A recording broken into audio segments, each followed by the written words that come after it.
Hello，大家好，我係心理學家吳志嫣 Natalie。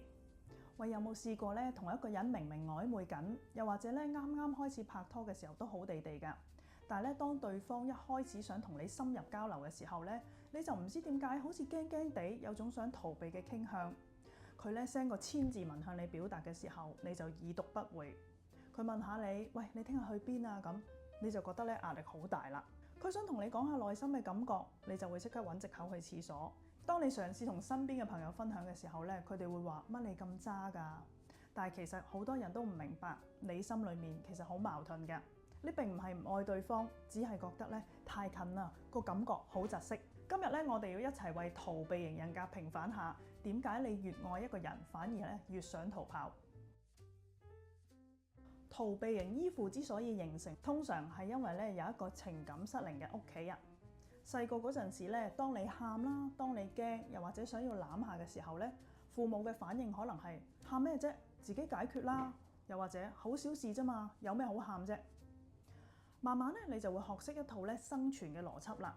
求人不如求己，感情咧係靠唔住嘅，所以咧慢慢你就會將自己咧修煉成為一個咧情感嘅孤島。你會覺得咧，只要我唔需要人，就冇人可以令到我受傷啦。所以咧，大個咗之後，當伴侶想靠近你咧，而你嘅大腦就會自動發出警報，好危險啊！有人想入侵我嘅領域，又或者咧有人想控制我啊！快啲縮翻入個殼度啦！逃避型嘅人咧，內心咧好似裝咗一個咧警報器一樣。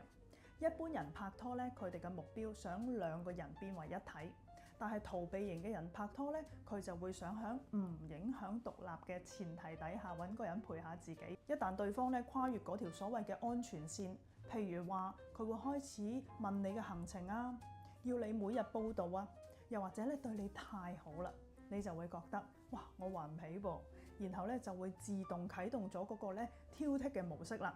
你會突然間咧覺得對方食嘢好嘈啊，着衫好核突，性格好差，總之咧你會盡量揾地方去扣佢分。目的得一個，你就係想拉開嗰個距離，然後揾翻嗰個距離感而帶出嚟嘅一種安全感啊。假如你自己係屬於逃避型，又或者咧你同一個逃避型嘅人拍緊拖，以下嘅3個建議，睇下幫唔幫到手。第一，當自己係逃避型嘅時候咧，可以試下咧向對方袒露自己嘅恐懼，話俾對方知咧，如果我哋太埋身嘅時候，我會覺得有壓力㗎。唔係因為你唔好，係因為咧我自己嘅習慣啦，或者成長嘅經驗啦，咁所以我需要一啲空間咧去消化下。第二，一啲微量嘅練習。你可以咧唔需要試下講晒所有嘅心事嘅，不過咧適當而舒服地咧向對方透露你自己嘅嘢，可能咧俾你感受下，咦，透露咗又唔會點嘅喎，你自己舒服之餘，對方咧亦都會因為你呢份分享咧而感到安心嘅。第三點，俾你嘅另一半一個說明書。逃避型嘅朋友咧最怕係估下，而俾你嘅另一半知道咧邊啲係你嘅 red flag。其實咧邊啲位需要留白或者俾空間你，呢種咁嘅坦白溝通咧，可能會幫到對方同你相處㗎。如果你係逃避型嘅另一半，請你記得咧，原來佢避開唔表示佢唔愛你，只係咧佢需要適當嘅空間去叉電，感受翻嗰份安全感咋。多謝大家收睇，如果你中意呢條片嘅話，請 like、share 同埋 subscribe 我哋嘅 social media 同埋 YouTube channel。下次再見，拜拜。